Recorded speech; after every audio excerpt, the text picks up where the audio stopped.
baby of XYZ, 59 days of life, female child born at 26 plus 2 weeks of gestation with a birth weight of 790 grams by emergency LSES.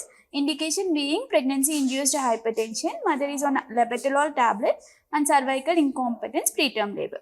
Current PCA is 34 plus 5 weeks with current weight being 1000 grams. Current issues, yellowish discoloration of skin, complaints of pale colored stools, complaints of poor weight gain and bilateral grade C germinal matrix hemorrhage, BPD. Antenatal history, a G2A1 mother with marital life of 7 years, conceived with spontaneous conception, had one abortion. In previously, history of pregnancy-induced hypertension is there and hypothyroidism. Mother is on 25 micrograms Tylenol. Complete course of antenatal steroids were covered 48 hours before delivery.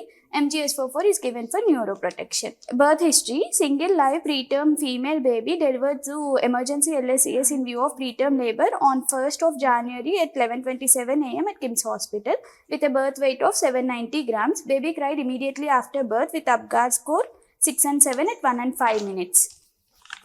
So we'll, I think, summarize the history part and go to the examination now. Oh. So to summarize, this is a 6 plus 2 week.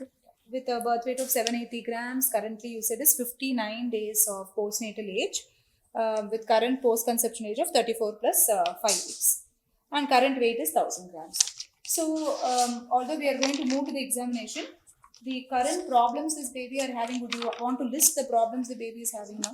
Current problems baby is having are extrauterine growth retardation, yellowish discoloration of skin with pale colored stools and bronchopulmonary dysplasia, bilateral grade 3 germinal matrix hemorrhage. Okay. So bilateral grade 3, it's better to call it as IVH or intraventricular hemorrhage. Germinal matrix hemorrhage will be essentially grade 1 IVH. So since already it is grade 3, it is extending into the ventricles. So it's better to call it as grade 3 IVH. So the problems currently we are tackling are this baby is having prolonged jaundice. Secondly, the baby is having extrauterine growth restriction. The baby is having evolving bronchopulmonary dysplasia, because eventual classification of BPD we shall be doing at 36 peaks of TNA, which the baby has not yet reached.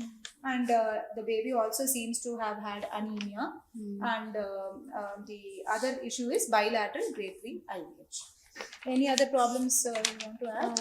In between, during the course of hospital stay, baby had right lung collapse frequently, which required 2 to 3 times intubations and connecting to mechanical ventilator, which is resolved now with good lung expansion on X-rays. Okay.